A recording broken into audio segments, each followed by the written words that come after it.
Hey there, Chris at Fix Fast. We're going to do a full rebuild on a DuoFast CN350 original. We're going to do a real quick DuoFast oldie but a goodie nail gun rebuild.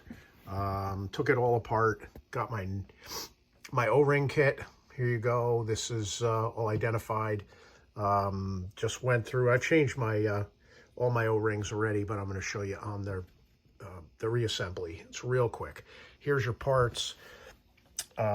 You got your trigger assembly that gets a little Jesus clip in there, and you pop that and get your ring pliers and change those washers, and then the washers on the outside of the body, and then here's your 2 screws for your trigger.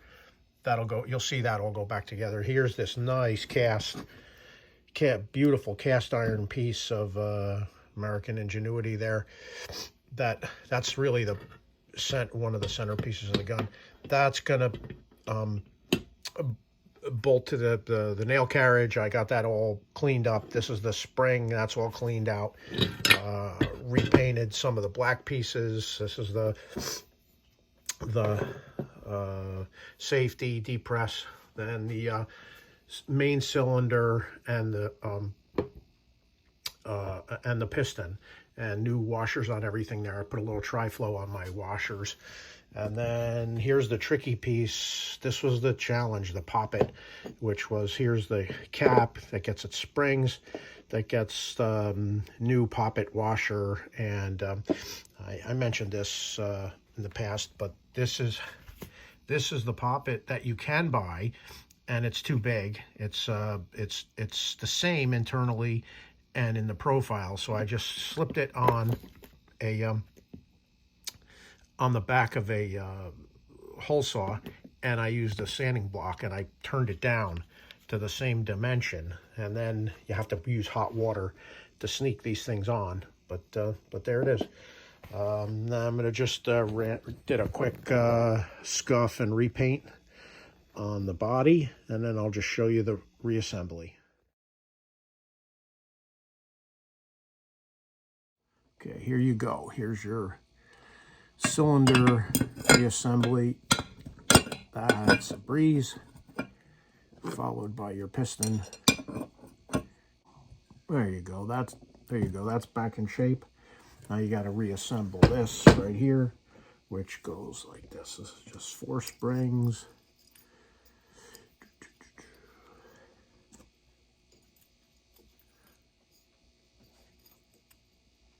4 springs, and your Gazmo goes in there.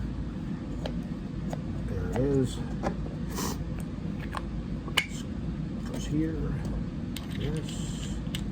Get this tightened down. There you go. That's all back in shape. Just got to tighten that Allen screw. Okay, don't forget this little washer at the top. Put your top and your 4 screws back on. Tighten it down. There you go. Okay, make sure you change this little, don't forget that little washer in there.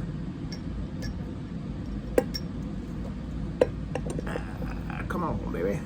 There we go. There it is. Here, this and the 4 nuts. All right, put your trigger assembly back on with 2 screws.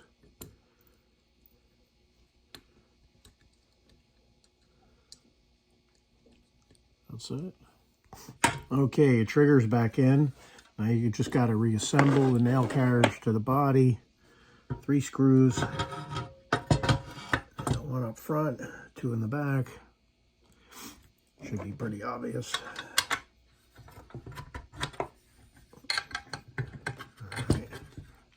Those done. Okay, slip in your spring assembly, put on your safety, get it under the trigger.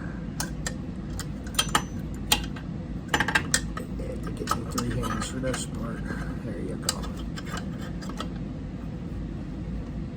That's in there.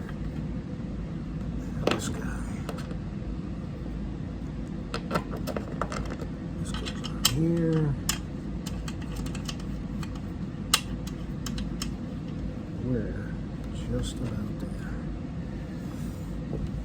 Got your little cap nut in the front. This is all working again. Operates the trigger. Beautiful. All right, your last piece is a little tricky. Getting your retractor back in and getting your spring where it needs to go. You gotta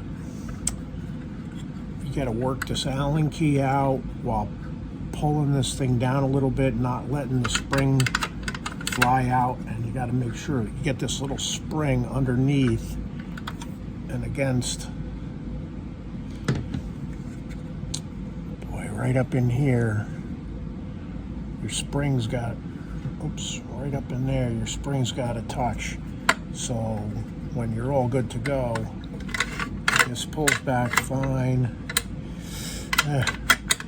It's hard to explain. Take a picture before you take it apart.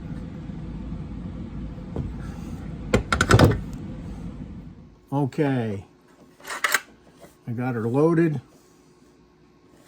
We'll see if it works.